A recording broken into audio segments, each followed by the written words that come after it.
High বন্ধুরা, আশা করি সমস্ত বন্ধুরা অনেক অনেক ভালো আছেন। আমার নিউ ব্লগে সবাইকে স্বাগত। গেছি বাজারে সকাল সকাল, বানাবো হেঁচড় চিংড়ি। বাজার থেকে হেঁচড় কিনে নিয়ে এসেছি। হেঁচড়টা ডুমো ডুমো করে কেটে নিয়েছি, আলুও তার সাথে বড় বড় করে কেটে নিয়েছি। দেখুন, যেরকম হয় বিরিয়ানি।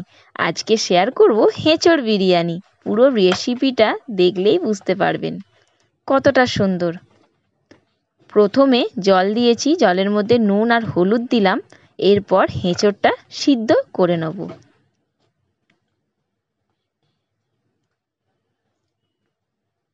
এঁচড়টা কিন্তু একটু বড় বড় করে কাটতে হবে, ডুমো ডুমো। দেখে বুঝতেই পারছেন কিরমভাবে আমি কেটেছি। অবশ্যই এভাবেই কাটবেন, নাহলে ছোটো ছোটো কাটলে গলে যাবে। ঢাকা দিয়ে দিলাম। এখানে নিয়েছি বিরিয়ানির চাল। বিরিয়ানির চালটা আমি 10 মিনিটের জন্য জলে ভিজিয়ে দিচ্ছি।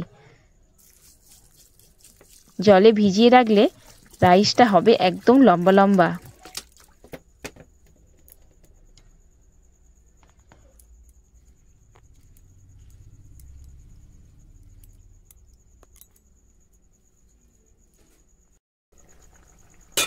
এঁচোড়টা ঢাকা খুলে দেখলাম 100%-এর মধ্যে 60% সিদ্ধ হয়ে গেছে। এবারে আমি নামিয়ে নেব। আর 40% হবে যখন মশলার সঙ্গে তৈরি করব এঁচোড়টাকে। এখন যদি 100% সিদ্ধ করে নিই, তাহলে সবজি যখন মশলার সাথে করা হবে না, পুরো ঘেঁটে যাবে। তাই নামিয়ে নিলাম। এরপর নুন হলুদ মাখিয়ে আলুটা ভেজে নিচ্ছি। পুরো লাল লাল করে আলুটা ভেজে নেব। দয়া করে বন্ধুরা ভিডিওটা স্কিপ করবেন না, প্রত্যেকের ভালো লাগবে। এখন হেঁচড় কিন্তু অ্যাভেলেবেল বাজারে, তাই প্রত্যেকেই বানিয়ে খাবেন। আশা করি প্রত্যেকেরই ভালো লাগবে। হেঁচড় চলে গেলে আফসোস থেকে যাবে যে এঁচড় বিরিয়ানি আর খাওয়া হলো না। আর কোনো বন্ধুরা আমার চ্যানেলে নতুন আসলে চ্যানেলটিকে সাবস্ক্রাইব করবেন অনুরোধ করছি। আর পাশে থাকা বেল আইকনটি প্রেস করবেন, তাহলে নতুন নতুন ভিডিওগুলো আপনাদের কাছে আগে পৌঁছাবে। আলুটা লাল লাল করে ভাজা হয়ে গেল, তারপরে এঁচড়টাও ভেজে নিচ্ছি।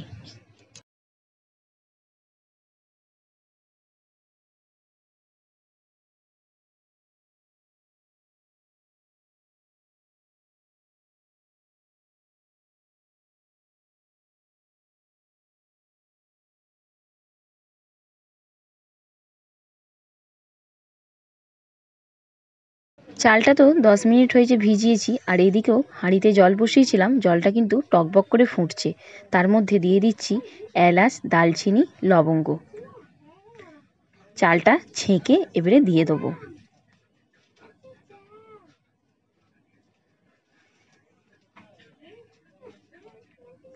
রাইসটা কিন্তু দেখে ঠিক করে নামাতে হবে।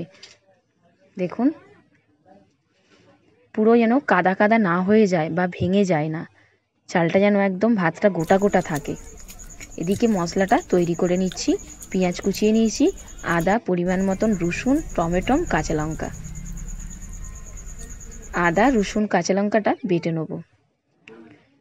তেলের মধ্যে দিচ্ছি শুকনো লঙ্কা, এলাচ, দালচিনি আর সাদা জিরে, লবঙ্গ।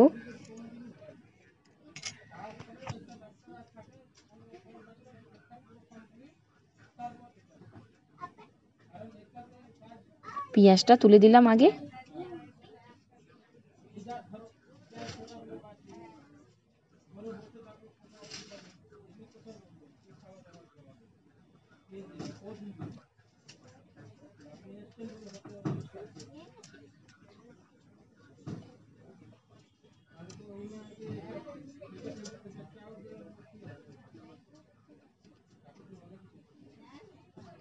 পেঁয়াজ ভাজবার সময় পরিমাণ মতন নুন দিয়ে দেবো, তাহলে পেঁয়াজটা নরম হয়ে তাড়াতাড়ি ভাজা হবে।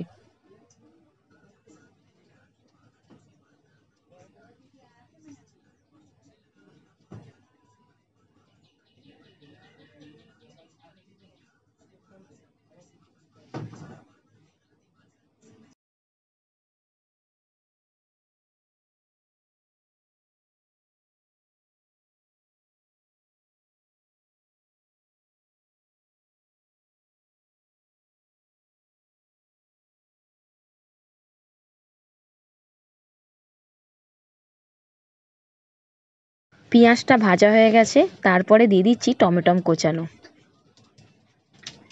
কোন কোন বন্ধুর বাড়িতে বিরিয়ানি খাওয়ার পাগল আছে, আমার বাড়িতে কিন্তু প্রত্যেকেই। তারপরে দিয়ে দিচ্ছি আদা বাটা, তারপরে দিয়ে দিলাম রসুন বাটা, তারপরে দিয়ে দিচ্ছি কাঁচা লঙ্কা বাটা। আজকে সব মশলাগুলোই কিন্তু আমি শিলে বেটেছি। শিলে বেটে মশলার রেসিপি মানে যে কোনো তরকারি করলে কিন্তু আলাদা একটা টেস্ট।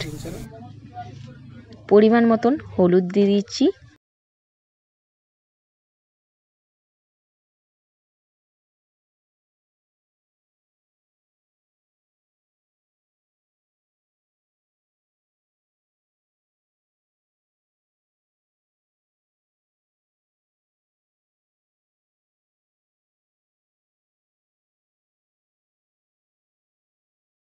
এরপর দিয়ে দিচ্ছি 1 চামচ কাশ্মীরি লঙ্কার গুঁড়ো।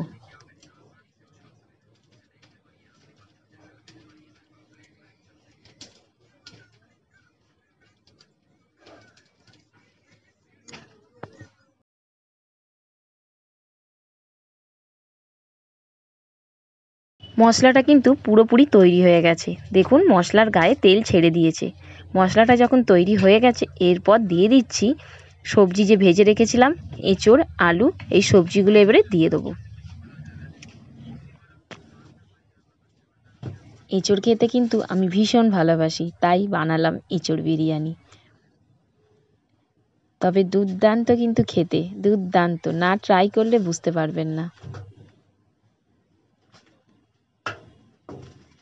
পরিমাণ মতন জল দিয়ে দিচ্ছি,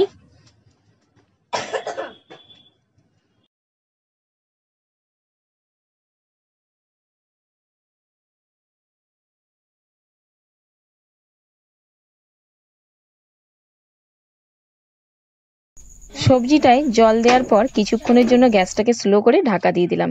100% এবারে এঁচোড় আলু সিদ্ধ হয়ে গেছে, সবজিটা তৈরি হয়ে গেছে। তাই ওপরে 1 চামচ গরম মশলা দিয়ে কিছুক্ষণের জন্য ঢাকা দিয়ে দিলাম, যাতে গরম মশলার গন্ধটা বাইরে না চলে যায়।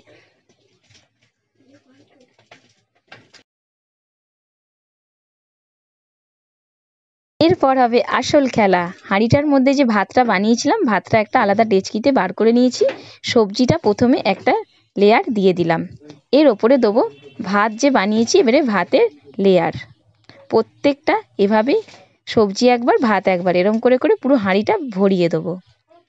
আর দেবো 1 চামচ করে বিরিয়ানির মশলা।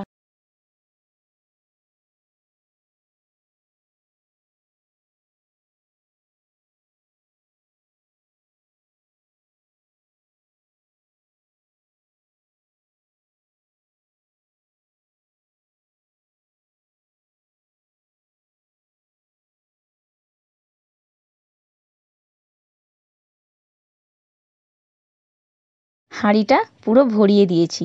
এরপর দিয়ে দিচ্ছি ওপরে 2 চামচ ঘি। ঘিয়ের আলাদা একটা ফ্লেভার আছে, আর ঘি না দিলে বিরিয়ানি কিন্তু জমবে না, ঘিটা কিন্তু দিতেই হবে।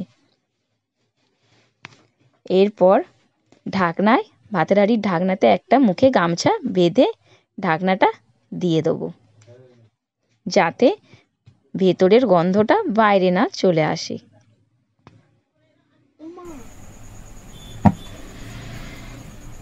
এরপর দমে বসিয়ে দেবো 10 মিনিটের জন্য। তাই তাওয়া বসিয়ে দিয়েছি, তার উপরে অল্প করে জল দিয়ে এবারে হাঁড়িটা বসিয়ে দেবো গ্যাসটাকে স্লো করে। 10 মিনিট পর দম থেকে নামিয়ে নেব। ওপরে ভারী একটা কিছু ঢাকা দেবো, তাই বাড়িতে ছিল নোড়া, নোড়াটাই চাপিয়ে দিলাম ঢাকনার ওপরে।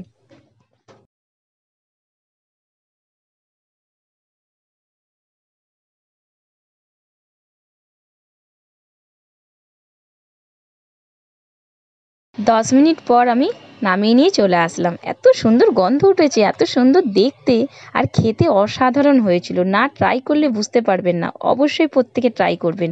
আমি থালায় বার করছি দেখুন। আর এঁচোড়কে না আগেকারের মানুষরা গাছ পাঁঠা বলে বলতো শুনেছি।